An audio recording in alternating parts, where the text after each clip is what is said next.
reason being, it's not yet raining. The moment it begins raining, then we have the issues. We have the hiccups. Correct. And actually what I do is that, I turn off my video so that, improves the situation, the load is lesser. So that is a way of, if there is a hiccup, we simply turn off the video and it helps, quite a bit. So, great. How is Nairobi? How is Nairobi? What is happening there? Nairobi is fine. Okay, good. We can't for sure complain. We are adjusting ourselves to the COVID-19 scenario. Okay. And I want to believe even in Karachi will be experiencing the same. Well, I think Karachi and Nairobi is similar in a way. Yes. With respect to our community, is that we have set up a university campus there in Nairobi. Okay, and you're serious? Yeah. So Karachi also has one of the campus sites of the University of SAMS, which is our religious leader, and he's a good friend of your president. Okay, so the president of Kenya inaugurated the campus, and then he was just delighted with, the way everything was being done over there, the hospitality, he even made a bread, I mean, just to show the, the humility, because every woman cooks food, right? Man doesn't cook, right? Very true. Very true. Very true. That's what is 100%. So our religious leader, Sam, Sayyidina Ali Qadar Mufaddal Saifuddin, he actually made a bread, okay, himself, all right? Then the president said, okay, I'm going to do that too now, okay? So this is actually the way of realizing the hard work. Sorry, I lost you. An incoming call. Say it again. There was I'm sorry, I lost you at some point. There was an incoming call from my son. Okay, so okay. I disconnected. Continue. We can continue. Correct. Yeah. So anyway, that is Nairobi. I loved because 2 years ago I was there in Kampala. Basically, the project was in Kampala, and I was invited by one of the gold and diamond miners, who actually made a bridge party in Kampala. So I was there, and then, Nairobi was also our, our community is there, and my friends are there in Nairobi. So I came to Nairobi, and then I said I didn't know anybody in Kampala at that time, So I came to Nairobi. I invited this gold and diamond miner to come to Nairobi. And then, we had a number of discussions and a lot of stuff. And nobody was in favor in Nairobi that, they said, please be very, very careful when you are in the gold and diamond business, because it is very, very dangerous. Okay. Yeah. I know the reason to why they told you that. And, so I don't know the fame, Kenya is also very famous, okay, of really making, fake gold, okay. And they made a fake gold, which even Sheikh Mohammed could not detect, okay. So he bought the gold of Dubai, He bought the gold from Dubai, from Kenya, and everything was fine, and the gold was tested. All the equipment were there. They tested the gold, and when they took it to Dubai, they found out that, there was a 20% different metal altogether inside that bar, which they couldn't detect.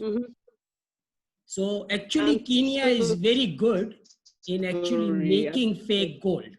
All right. So my friend, who is the owner of Impala Glass, okay. He's a very rich man in Kenya. He owns Impala Glass. You must have heard of him. The Habatullah family and Impala Glass. very famous, in Kenya.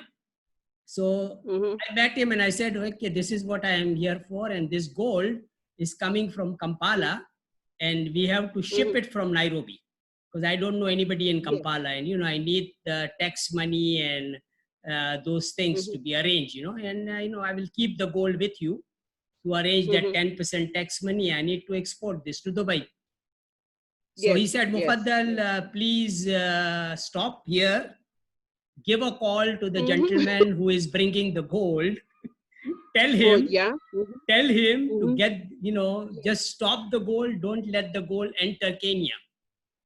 Okay? Yes. Stop it. Yes. Take the gold back to Kampala. Because if it enters Kenya, it will be a different metal. Okay? It won't be gold anymore. It will be a different thing. Yeah. I know that for sure. These are my country people. Innovative Kenyans, But actually, the problem is this, that, I learned a lot, in that trip. And you see, there are two ways, we call it, what is the statement? Mother is a need of invention. Okay. Yes.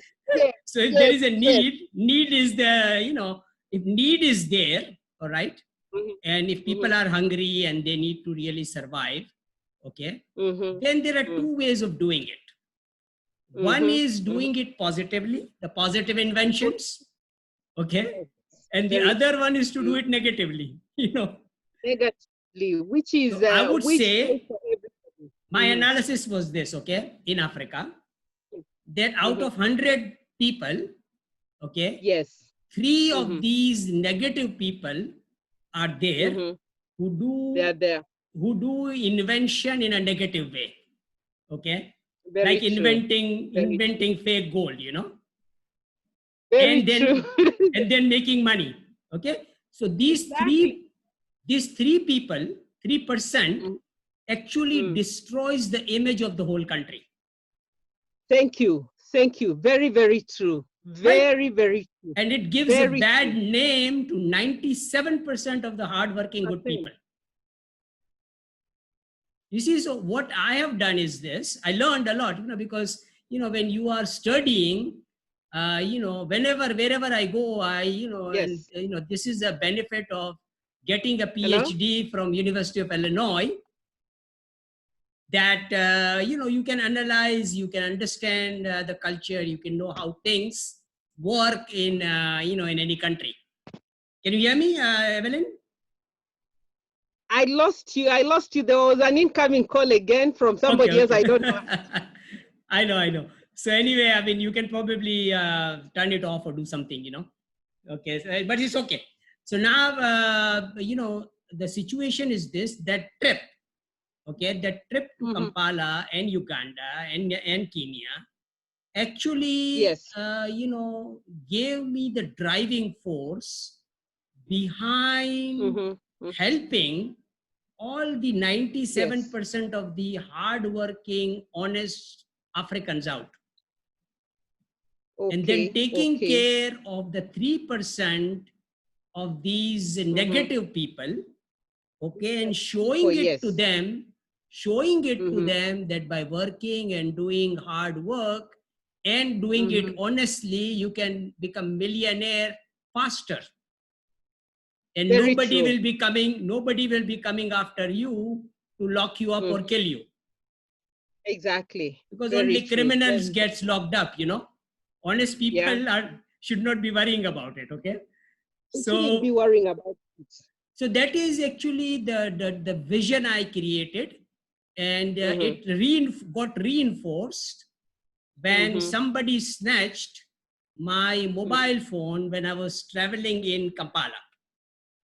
Okay. Now in Kampala, you lost your phone. Yeah. And in Nairobi, the gold. It happens, these kind of incidents do happen in Nairobi also, right? Very true. Actually, I had expected you to tell me that it happened in Nairobi because we've always known that Ugandans are usually very calm, composed. Unlike for Kenyans, we are very aggressive. Most of the Kenyans are very, very aggressive. They can go out of their way to get whatever they want to get it, in whatever manner. But you see, I'm even shocked you're telling me that that happened in Kampala. It's just too unfortunate. It's also giving now everybody a very bad picture of Africa generally. So now, yeah. What we are trying to do is this, that, you know, we understand the problem. We know that there are, you know, good and bad people everywhere. Okay. And idea behind all our project, which we are doing now, is very, very simple. To really form this cooperative of practitioners, I call. Okay, COP. Yes.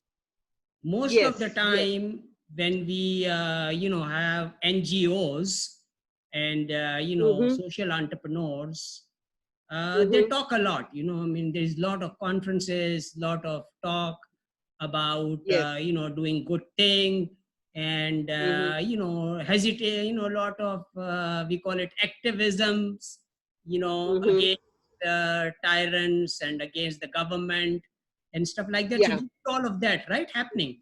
But then when I analyze all of that as an engineer or as a lean engineer, I consider all of those activities as a waste.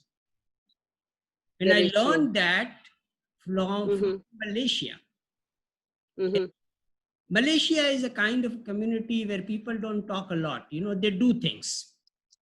They do. They act. They act. They do things. And we call them cooperative of practitioners. Okay. Okay, so we want to, what we are trying to form now is this, that we want to form a cooperative of practitioners. Instead of talking about it, we silently do things. Okay? Yes. We do it. We have created a farm school. We have created a self-sustaining community. Okay, when we know exactly, you know, where the homeless are there. I've seen the slums in Kenya, you know, in Nairobi. I've seen the slums in Kampala. And as a matter of fact, I'm a kind of a person who doesn't like to live in 5-star hotel. I like to live in slums with the people.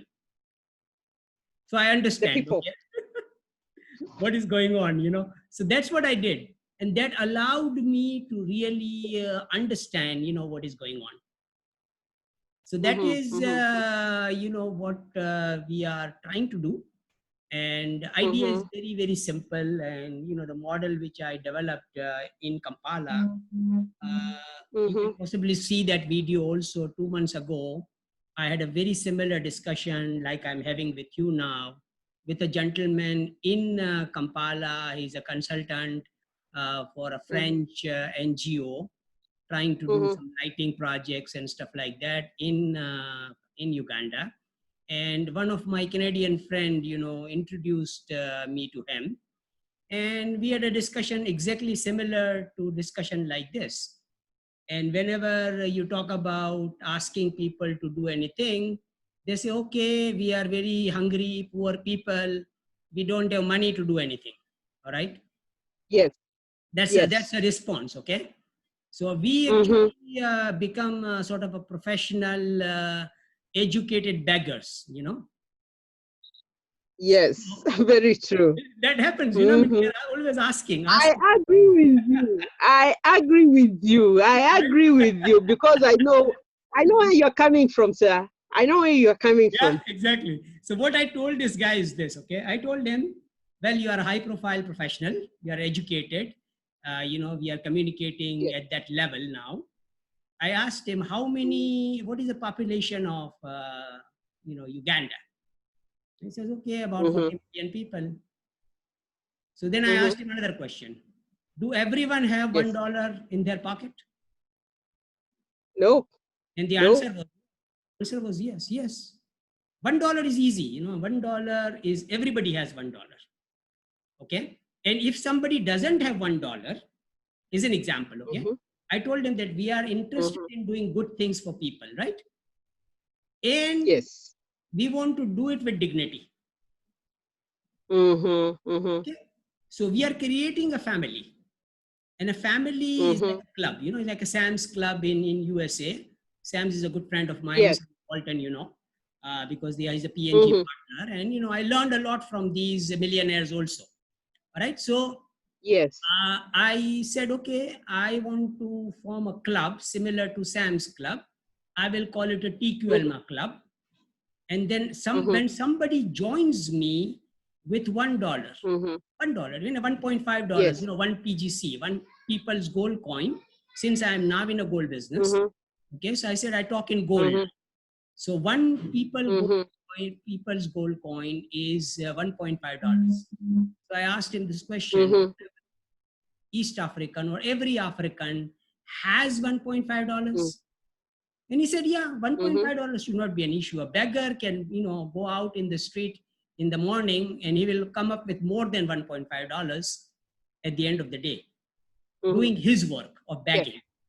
Okay, so he's talking about now a beggar, but everybody else above the beggar should have more than $1.5. Okay, so we agreed on this particular point that yes, everybody has $1.5. So I said, well, good. So now you ask everyone to become a club member so that we can protect them from COVID-19. Because everyone is scared of COVID-19, right? And this proposal that, okay, for just $1.5, I'm joining a club. Yeah. I'm a family member of this club. They are going to help me protect myself from COVID-19. Right? Together with my family. Yes. There's a family, right? So now he's a family member. Yes. Every family member needs to be protected. Right? So, yes. So now I told him, how much money do you have, my friend, now? So he says about $50 million. So I told him, is it enough for you to start up a company, a foreign direct investment company in Canada? And he said, yes. Okay. So actually after 60 days, on the birthday of my daughter, I'm getting a good news from Mark. Okay, I have incorporated the company, Dr. Mufaddal. Okay. Sam's Tqlma Global Limited is the first foreign direct investment company in Uganda. I said, wonderful. Now the journey begins. You know, we have made a home. Everybody respects that now, okay? And I learned this from the Bridge Party, okay? Bridge Party was created by a gentleman, Muhammad Kasule, all right? And then later on, I found out that he was a you know, a good entrepreneur. But then generally good entrepreneurs, you know, people in the high profile areas are also controlled, you know, somehow or the other by, you know, the forces, you know, which kind of forces, you know. Exactly. So they are there and they are controlling them, and then they are trying to, you know, get super rich and then make, you know, ordinary African super poor. You know, that's their agenda. So very true. So that is happening. Because I was actually as a professor, you know, of entrepreneurship, trying to provide food and education to all Africans. I was actually roaming around in the VVIPs, you know. I mean, Bridge Party is an opposition party, and when, you know, government knew that I am actually invited by, you know, this gentleman who is running an opposition party, the government was also providing me security after they saw my profile, you know. So I was among really a very, very VVIP person there, you know. Everybody was protecting me, you know. So that is, yeah, I mean, because my agenda was very simple, okay. I mean, all the difficult questions was asked, you know, during that 40 days in Kampala. And, you know, basically I provided the solution to all of it. And then I was nicknamed in Kampala as a, as a walking encyclopedia, you know. Because I mean, they were just very surprised that, you know, we come up with very, very difficult questions, and this guy, he just comes up with the solution instantly.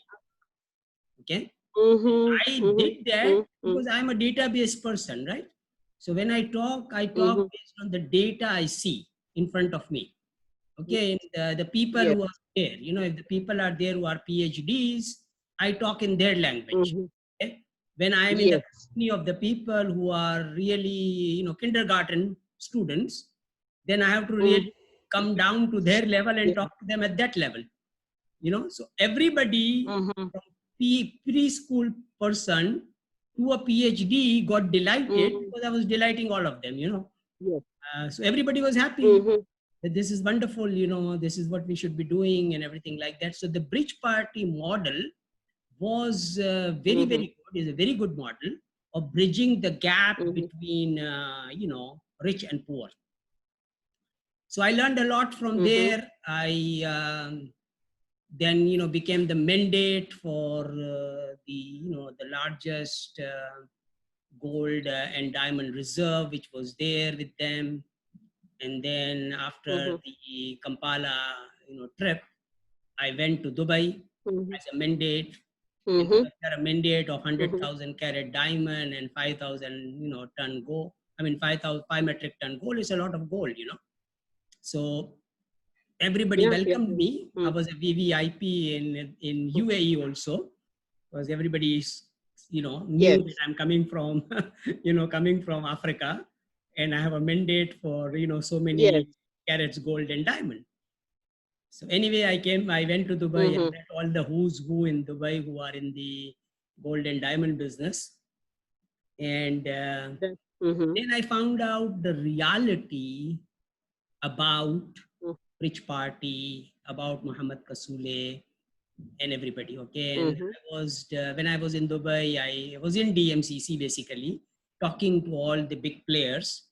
And then one of the person, he invited me and he said, okay, I'm going to be buying all your 100,000 carat diamond and 5,000 and 5 metric ton gold, which you are selling, which is 5,000 kilogram, lot of gold.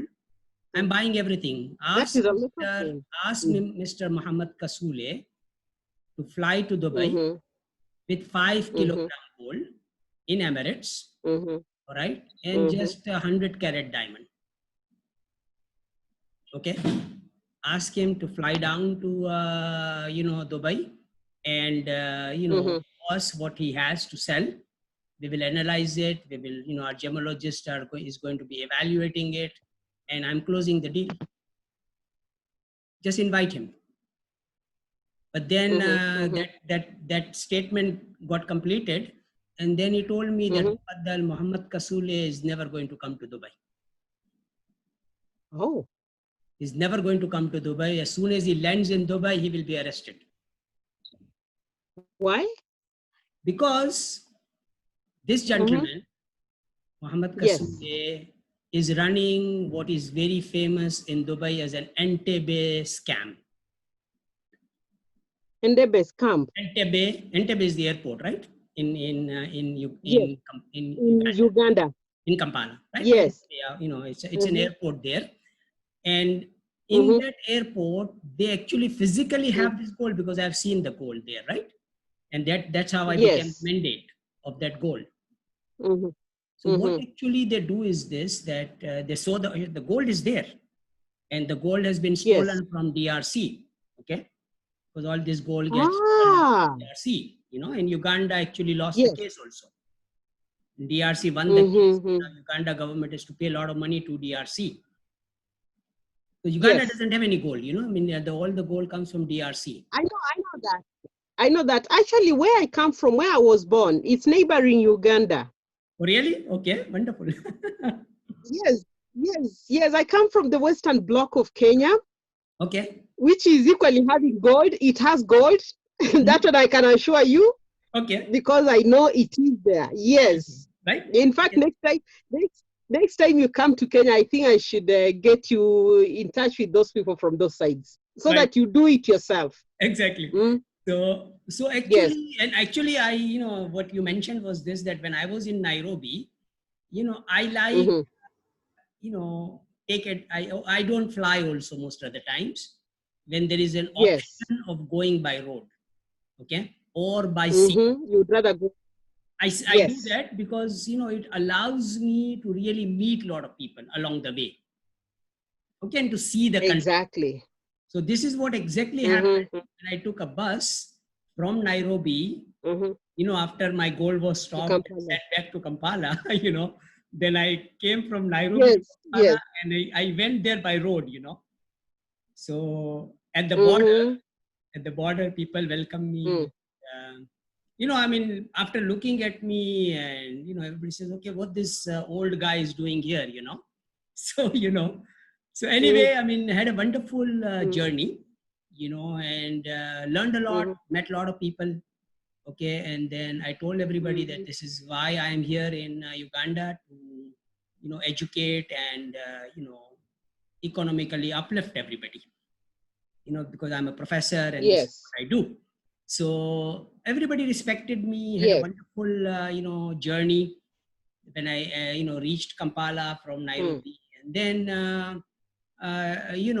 so actually this experience, actually I got a PhD in gold and diamond mining, I can say that, because this experience of learning everything which is happening in East Africa, all the scams which people do in gold and diamond business, okay, I was able to learn firsthand, all right, because I was engaged in it, I was part of it, all right. You are part of it. I was there, I was experiencing it myself, and everybody was worried, in my home, as well as in people, in my friends in Nairobi, and my friend in Kampala also, our community member in Kampala also, that Mufaddal will be killed. He won't be going alive, from here. Yeah. Because he is in the company of very bad people. Okay, because I was there. I mean, I was actually working, roaming around with them, for 40 days.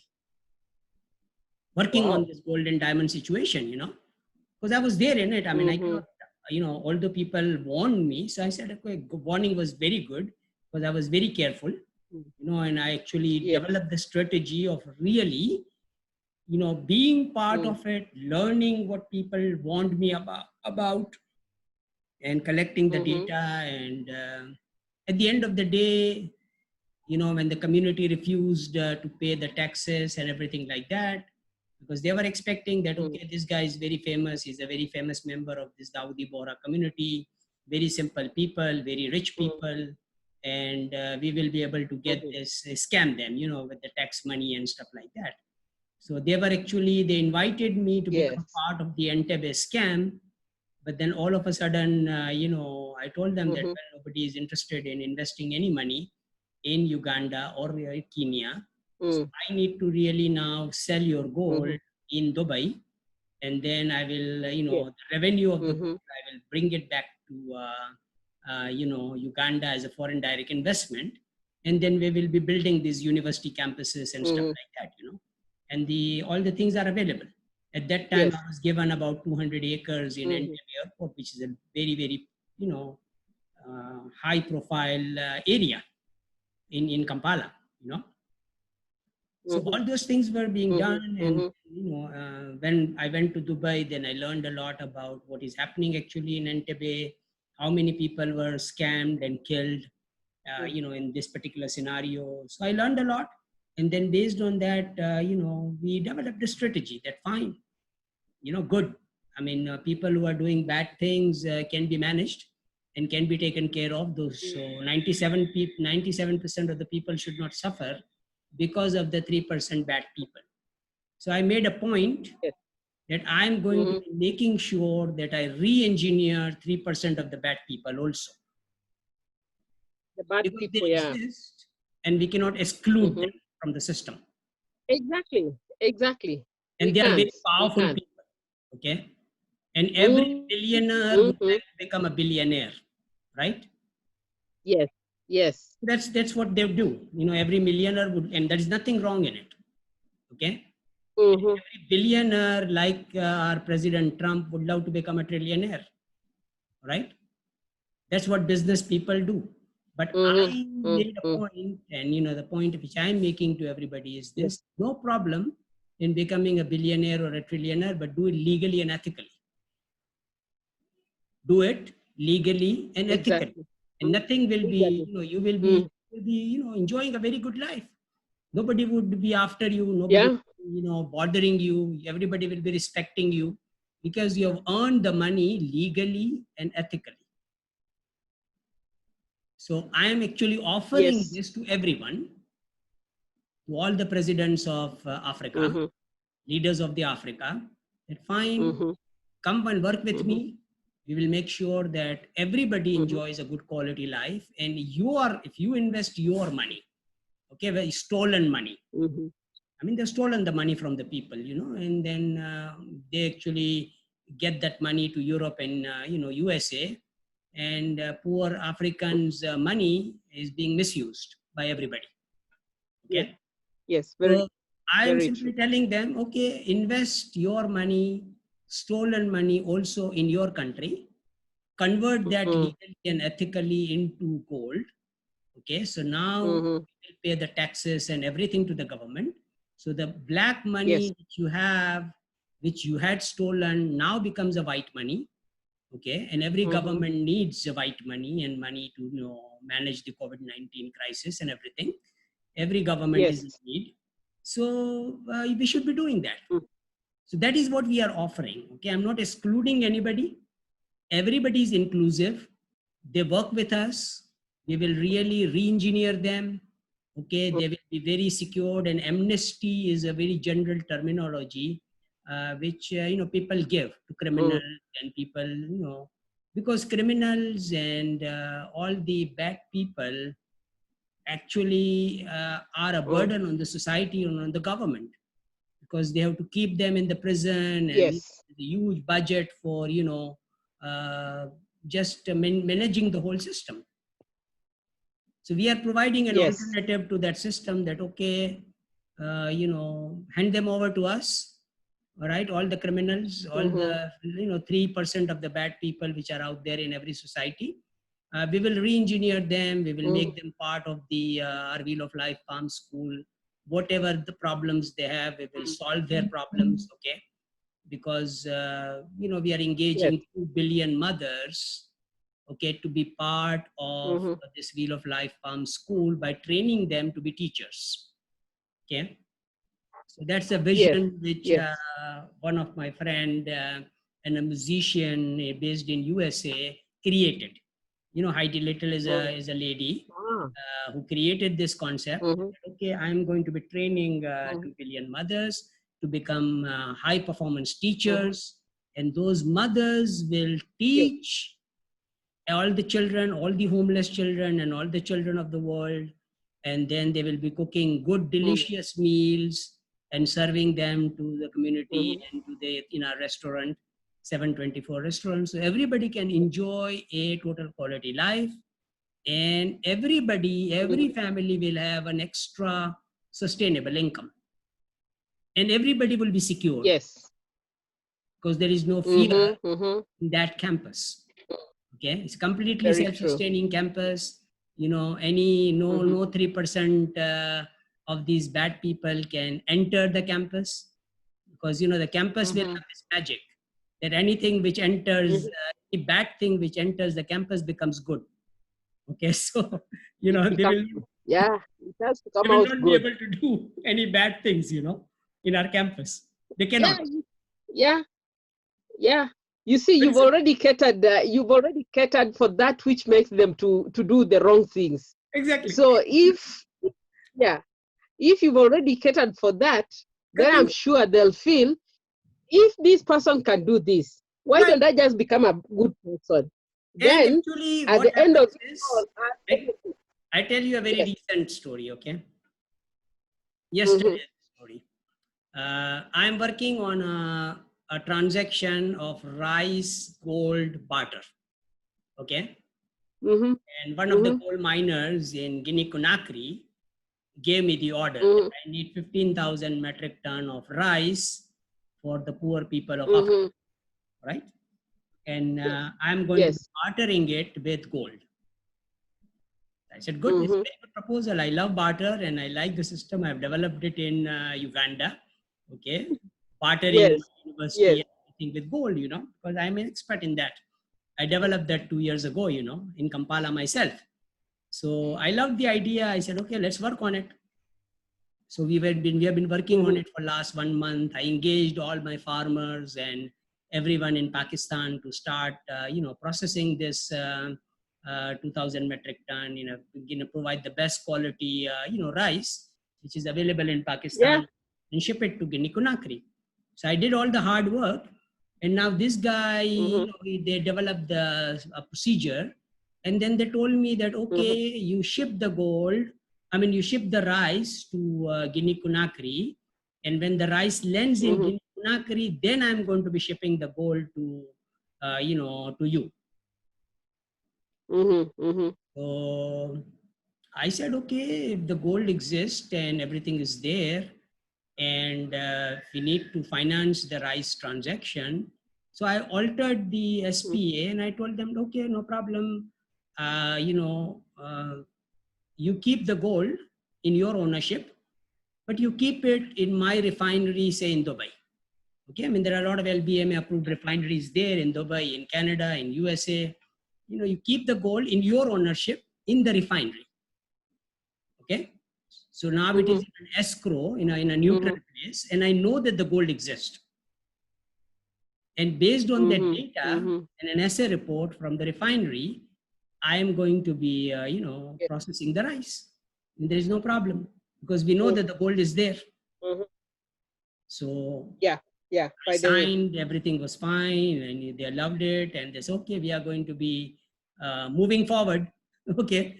And then the guy comes back and returns the signed SPA, rejects my SPA, returns the signed SPA with the same conditions. You ship the rice first, and then we will ship the gold. So I also didn't read the brand SPA. I said, look, it is already signed. I already signed it, and the miner has signed it, so we should be moving forward. So I asked my team in Pakistan to start processing the rice and everything. And I said, okay, we are all set now. The gold is going to come to Canada or Dubai. And, the money equivalent to the amount of gold which is there will be, provided by our, party in Dubai who has the gold. Okay, so the finance will happen automatically. We don't know banks will be involved. They will finance the project based on the quantity of gold. So then my rice... supplier found out that, Mufaddal, this is not the SPA we are talking about. They are not talking about what we agreed upon. This is a different SPA. And then this guy, the American guy, his name is Gabriel, he told me to sign the SPA. So I told him, I already signed the SPA, man. Why are you asking me to sign the SPA again? And then he comes and tells me that, your SPA was rejected. So then he said, give me a call. So I called him and I told him, nobody messes with me, okay? Nobody rejects what I do. I've done a very hard work. I've developed a wonderful document, okay, which will which delights everybody. My team in Canada, my team in Pakistan, they have already invested in working on supplying this rice to you. And now you are telling me that, you have rejected my SPA? Yes. So I told him right on his face that you guys appears to me like a scammer, okay? You don't have the gold, all right? And you are considering us as the dumb people that we will ship the rice to you, and then you will be shipping the gold to us without showing us that the gold exists. And what they did was this, that after that statement, they actually put my name on these fake gold bars, which they make in Africa. And he said, okay, we have these gold bars. Yes. So I said, well, these gold bars are worth a crap, okay? It's like the price of a stainless steel, okay? It is not gold. It's a metal, looks like similar to gold, but it is not gold. Unless my refinery confirms that in that box, how much quantity of gold exists. We will melt it and we will, assay it, and we will find out how much is the quantity of gold there. And based on that, we can move forward. Otherwise, it is not possible. So I actually gave him a piece of my mind yesterday because I worked very hard and this guy was trying to scam me. He was one of those 3%, which we talked about. So I told them that I know everyone in Africa. Okay, and you guys, what you have done, if you are not going to deliver that goal to me right away, you are going to prison, my friend. Because amount of time you have taken, my time, my high performance team time, we will be adding up all the hours which we have spent on this transaction, and we will bill you for that, and you will be slaving in my Wheel of Life Farm School for life. Yes. So the transaction is probably 7 million, but you have wasted $70 million worth of my time. Very true. Very true. I'm working on a $2 trillion per year of kind of a business, climate smart food business, and you have taken up my time, taken up the time of all our professionals, and you messed with us. So I warned him, very blankly, and he said, we can do this and that, and I can do whatever you want to do, my friend. But now you are in big trouble because you tried to cheat a professor. You cannot be forgiven. Okay. And I'm not going to be putting you in the prison, although I can, send to Guantanamo Bay or, one of the Chinese high security prisons. I don't like them, or don't like, send you to the prison. You will be working in my Wheel of Life Farm School, growing food for all the mothers until you live. Okay. That's what you're going to be doing. And you'll be enjoying good food. But that's what, we do these with the scammers. Okay. So they are removed from the system. Yes. And then they get reconditioned or re-engineered in our Wheel of Life Farm schools. So actually these kind of experiences is the beauty of entrepreneurship. You learn a lot. Every day something happens. Okay. So this is what we are asking everybody to become. Okay. Become an entrepreneur. Become a social entrepreneur. Don't waste your time. Innovate things. Learn to delight people, and you will become. And my program is this also, that person who is an engineer who joins my Global Executive MBA program with 5,300 PGC. Okay. And that's a program which, if you do it in USA University, it's like 53,000 plus PGC program to get that Global Executive MBA in entrepreneurship. And I'm talking about climate smart entrepreneurship now. So the person who enters, or an engineer who enters with 5,300 PGC, in 53 months, he will become a million PGC owner. That's a graduation requirement. You see, so they will be actually building the Wheel of Life Farm schools, and they will be co-owning it. So everybody is the owner, you see, in the community. So that is the plan we have for East Africa. Now, you can duplicate this model of which Mark has done in Uganda, in our wonderful country, Kenya. Exactly. Duplicate the model in Kenya, that's it.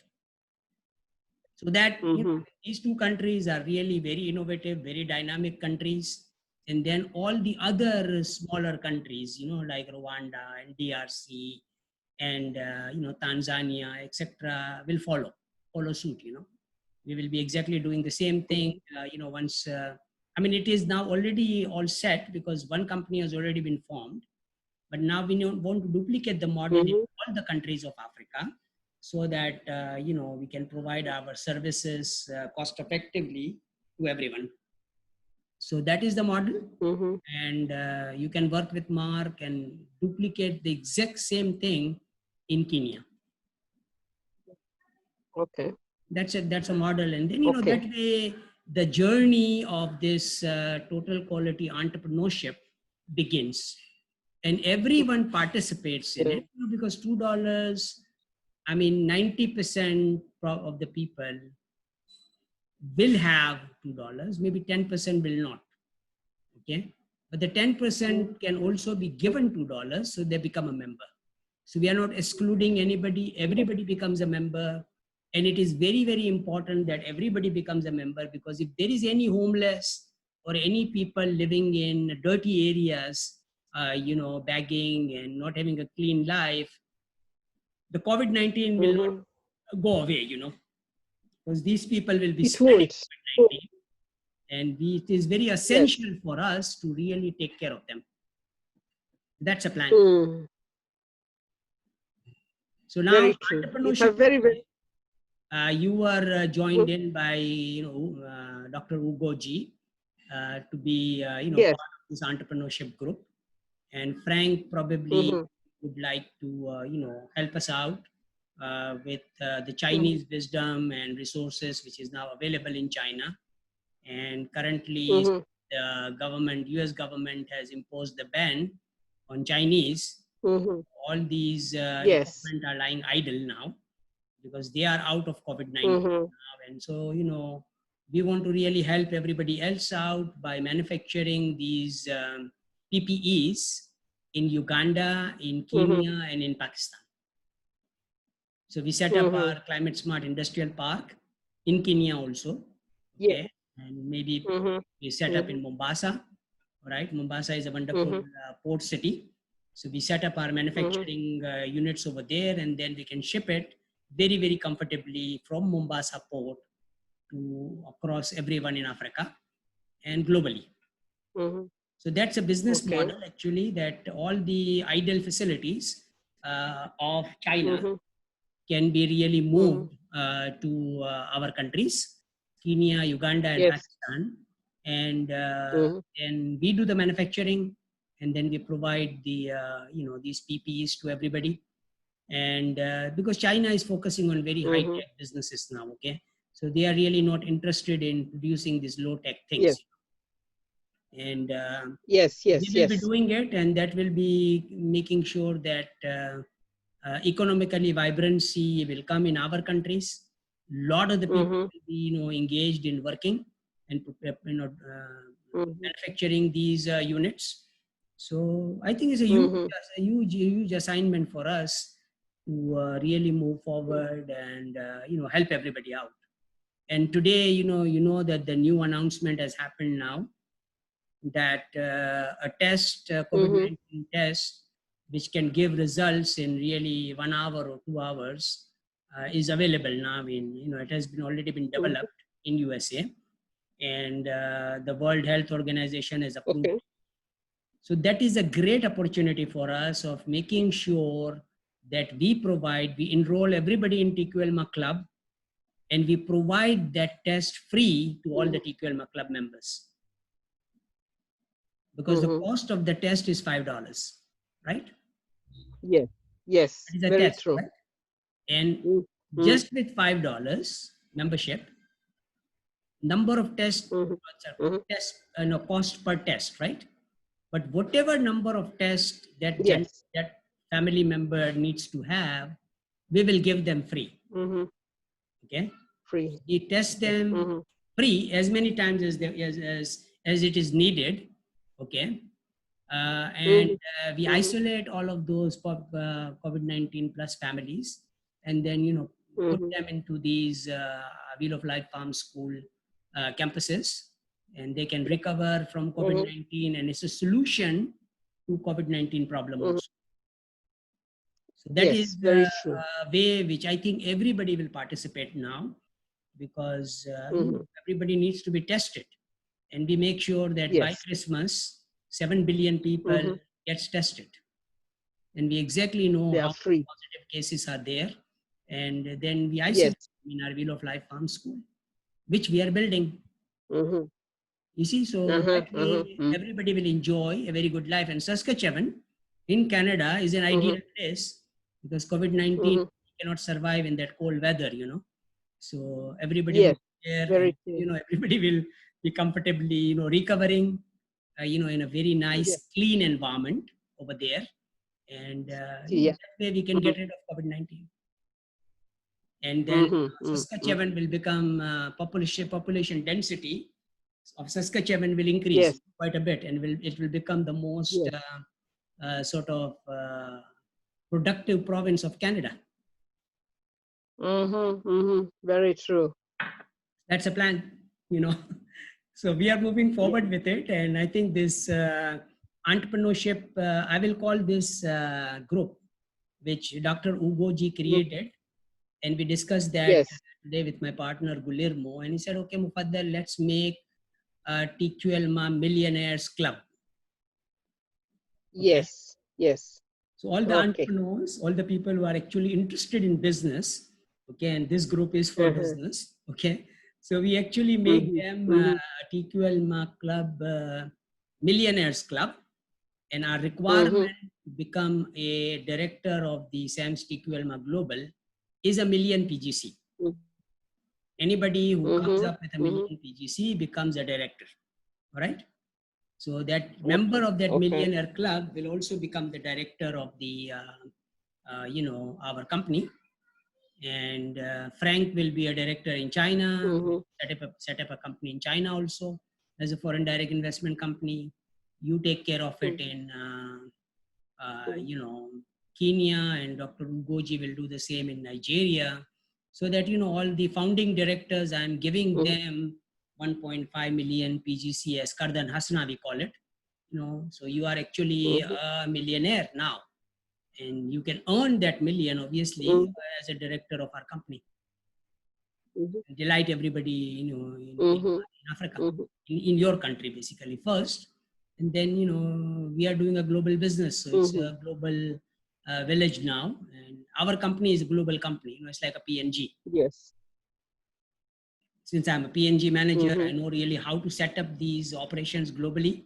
And, we are duplicating something which is very successful already.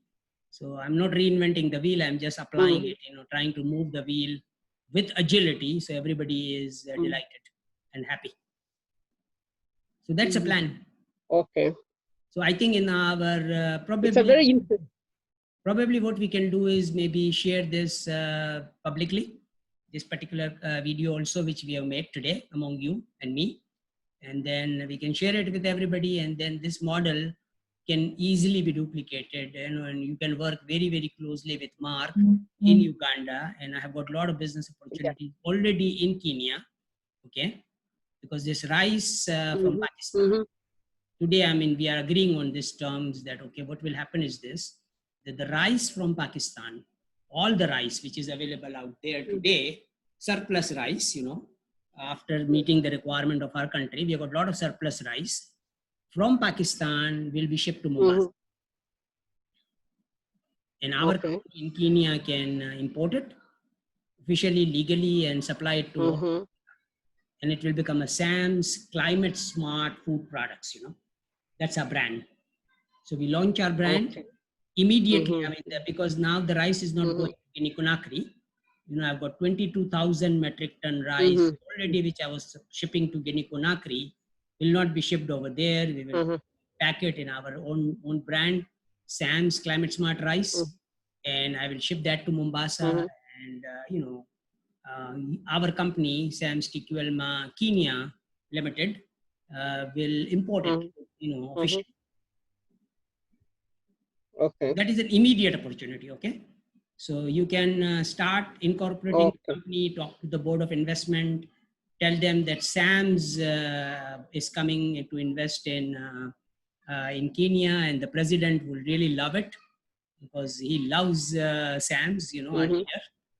And, we'll get the best incentives like Startup New York incentive from our government, from our president.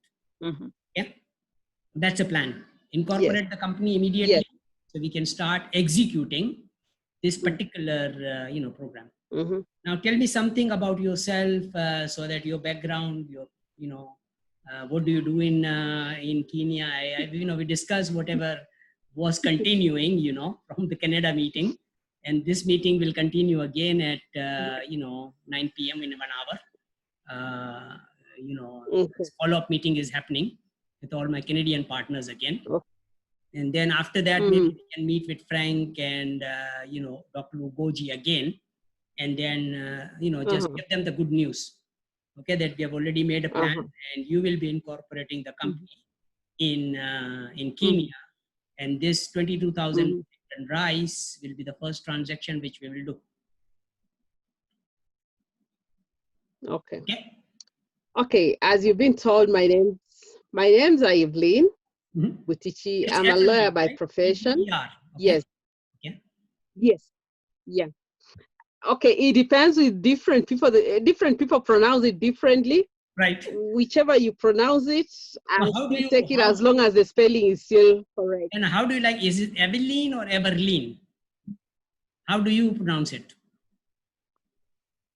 Let me now tell you a small story about myself. Okay. I schooled in India. Okay. And when I was, while in India, they used to call me Evergreen. Because I think people, yes. Wonderful. People have always, they have always looked at me as one person who is always, I hardly get mad, as in get annoyed. Okay. Even if you do me wrong, I'll somehow feel bad, but I have the heart of coming back to talk to you. Quality of a total quality entrepreneur. So it's like while I was schooling in India, they used to call me Evergreen. You are always happy. You don't want to make anybody annoyed. You don't want to be annoyed. So they told me that they have a Hindu word which gives that description. And since it used to be hard for them to say Evelyn, they used to call me Everlyn. Everlyn. Okay. Good name. Yes. Wonderful, yes. Wonderful. I think way of describing and giving the name. And traditional name and the meaning of the name really reflects a personality of a person. And like you said, Exactly. This is a phenomenon. We call it, in my engineering term, I call it a third law of motion.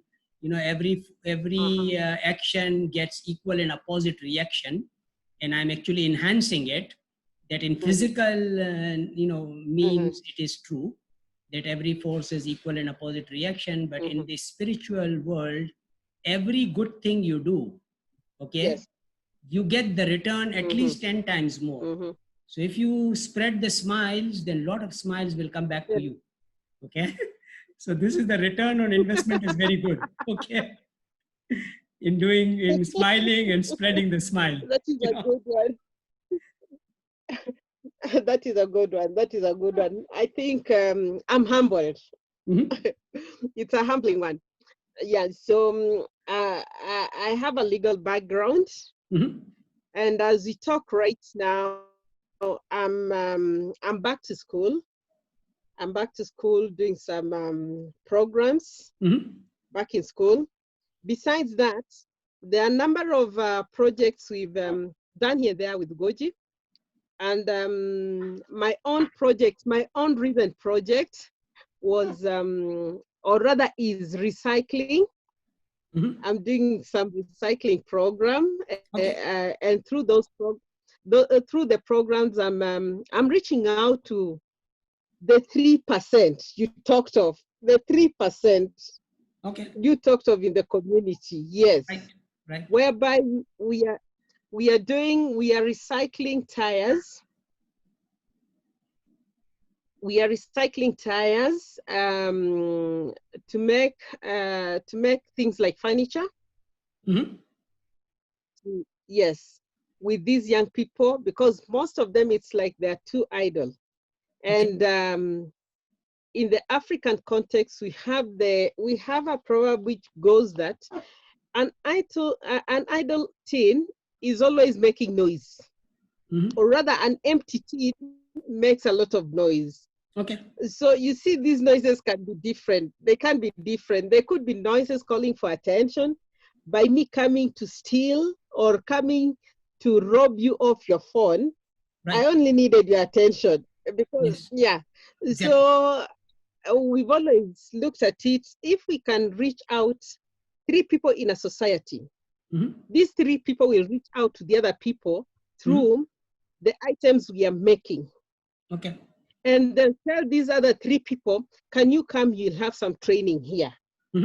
Because you see, like in Kenya, people don't sell those tires. And even if they sell, you'll find that they'll sell that one tire, a waste tire, for $1. Right. I know. So you look at it in such a way that if this one tire can give me back 3,000 shillings, That is $30. Right. How much more am I going to make out of this? So Exactly. you find, I look at it from a very positive angle, whereby now that even we are also trying to conserve the environment by not cutting down the trees because of what is happening. You find that we would rather have these trees minimally cut, but we have this waste that cannot die on its own and bring us anything positive, to be in action, whereby if I can make a seat from that tire, I'll have saved 3 or 4 trees somewhere. And then we'll still remain with our good environment, a friendly environment when it comes to climate. Wonderful. Yeah. And so I think Dr. Paul Olivier will actually optimize your plan, because he's a gentleman who really likes to make gold out of everything. All the waste which is out there, he just has a formula of transforming all the waste which is out there into gold. And nothing can be more precious than gold. Right? So our Wheel of Life Farm School actually does this kind of a training in practice. Okay? All kinds of waste, all kinds of waste. Yes. And as a matter of fact, I tell you that, I'm planning, and you can find out how many dump sites are there in Kenya. Okay. In Pakistan, we have got 472 dump sites. You see, where all the garbage of the city, gets dumped. Right? And those dump sites actually becomes a polluter and, hazard to all kinds of environment and people around them. And you see always the homeless people, children, searching food and trying to search for anything of value there, which they can sell to survive. Yes. Right? So the people actually who are working to survive, you will find them automatically in those dump sites. There is a whole community living there. Already the community is living there, right? So what we are planning to do is, we build our Wheel of Life Farm School Koto community right on the dump site. Because all the waste which is there will be used to make the community. So the waste will be cleaned. It will be. And transformed. All of a sudden that dump site becomes a heaven. Because now a wonderful university campus is established over there, using our technology. Very right? true. Very good. So automatically these dump sites gets transformed, and then these communities which we will build, they will not be creating any waste. So the waste is gone. Very true. The waste is automatically gone. The waste is gone. The environment is clean. It's clean. Yeah. We are able to breathe clean air. And all the waste has been transformed to gold, so everybody is happy, making a lot of money. Right?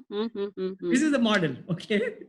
And now, the best minds of the world, because, all the professors and teachers and inventors, they are not millionaires. They are poor people. They don't have the money. They don't have the money, right?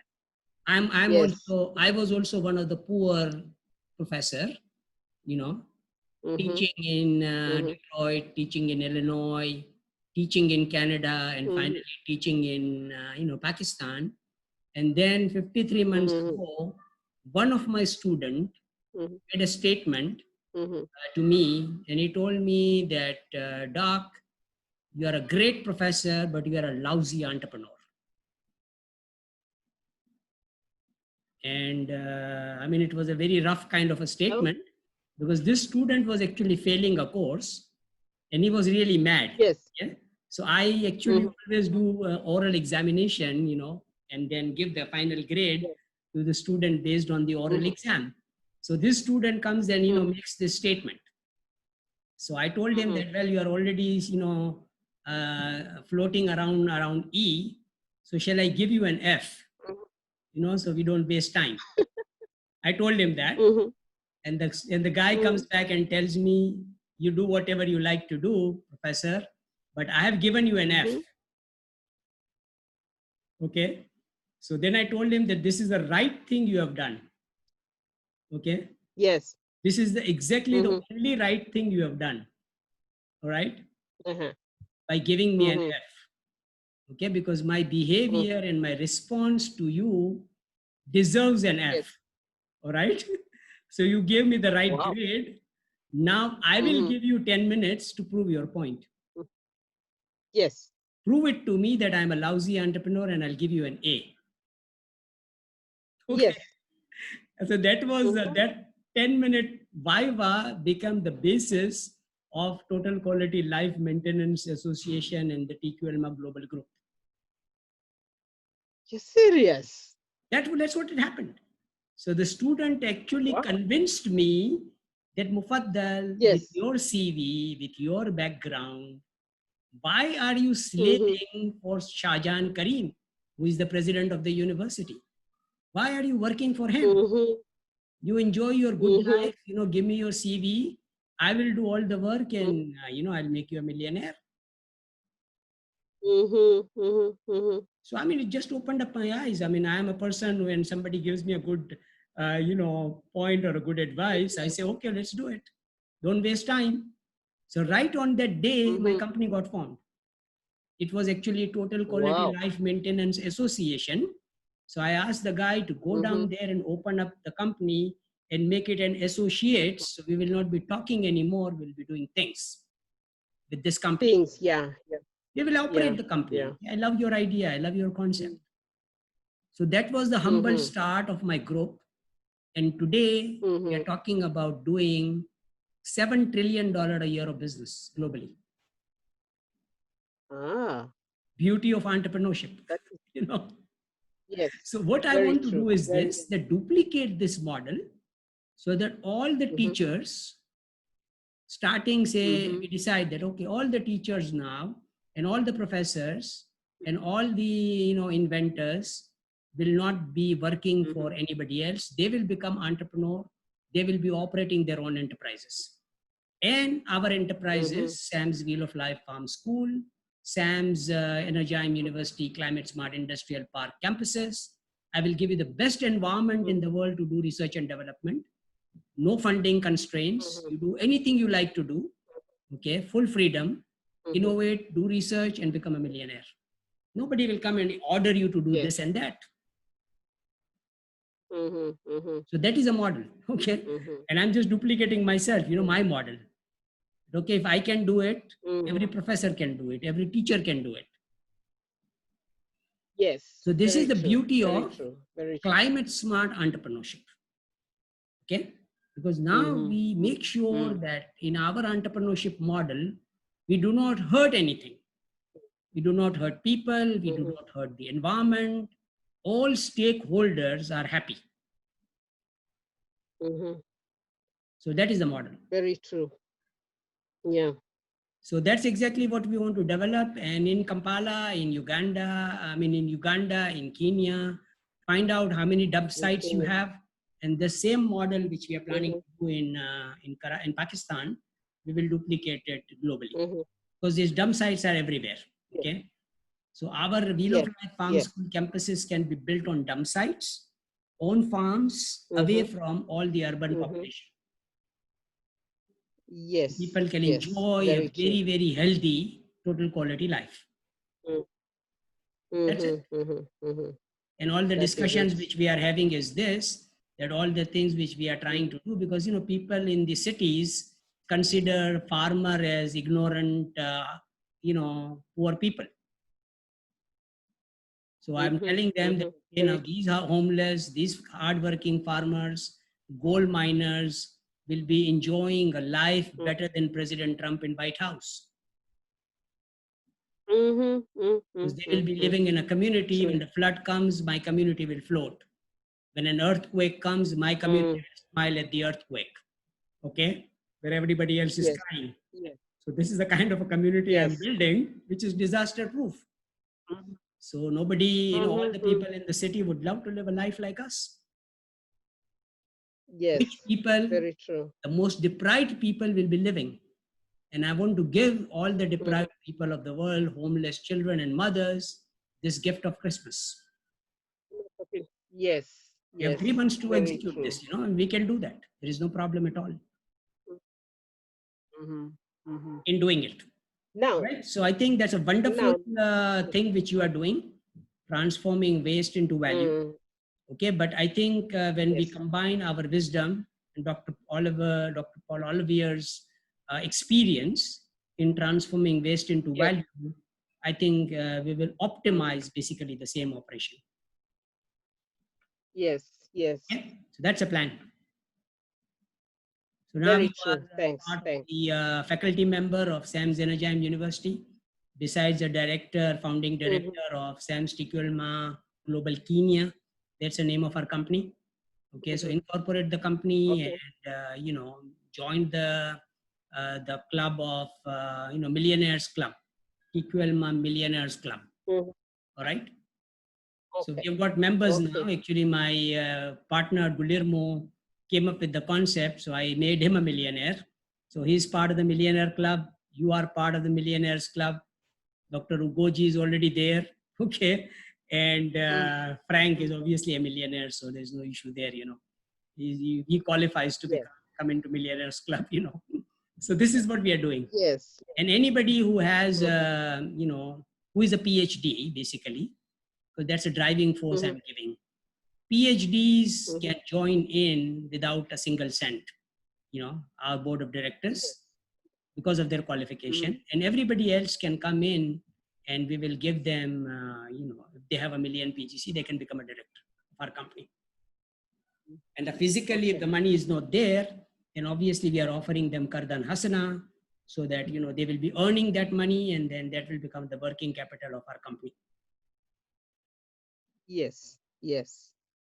So that is the model. And so let's conclude and, move forward with duplicating Uganda model and maybe taking over Uganda in a way that Kenya is a very, very, what is the population of Kenya? The population of Kenya currently is around 48 million. About 48, right? Okay, very similar.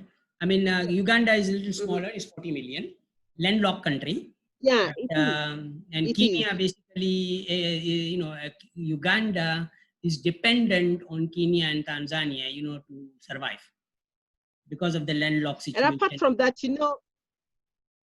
exactly. And you see, Kenya also, because of her having hosted so many refugees, you find we have a more population, because like some of the refugee camps came up with a population of close to 3 million.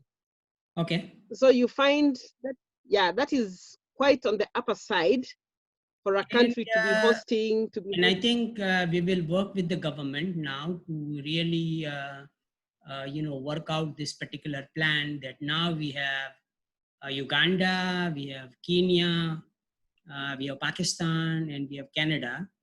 These 4 countries and, Texas also in USA.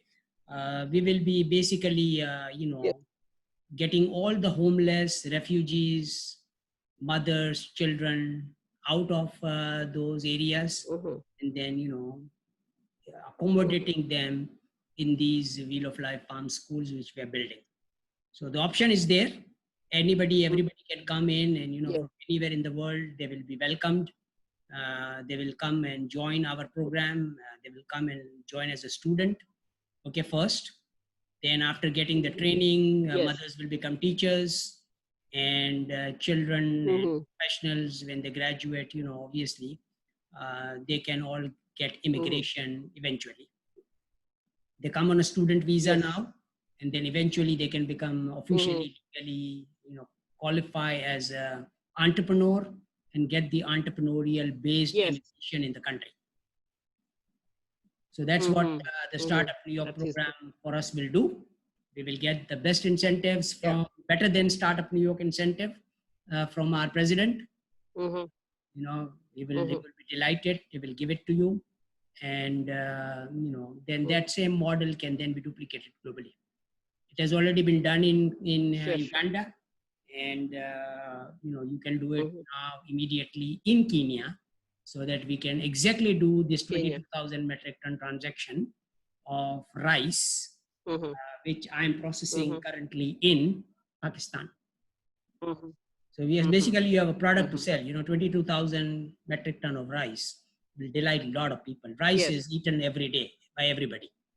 It is needed, you know, it's a food, you know, love in Africa. There's nothing, you can't go wrong. You can't go wrong with food.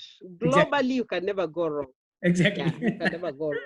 And we are going to provide food with dignity to everybody. Okay, people, whether they have money or not, we will actually cook the food for them, provide them with dignity, and making sure that you know, there is no waste created in processing the food.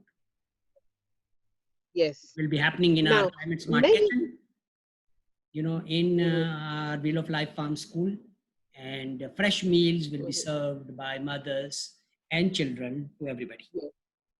Immunity boosting food, basically.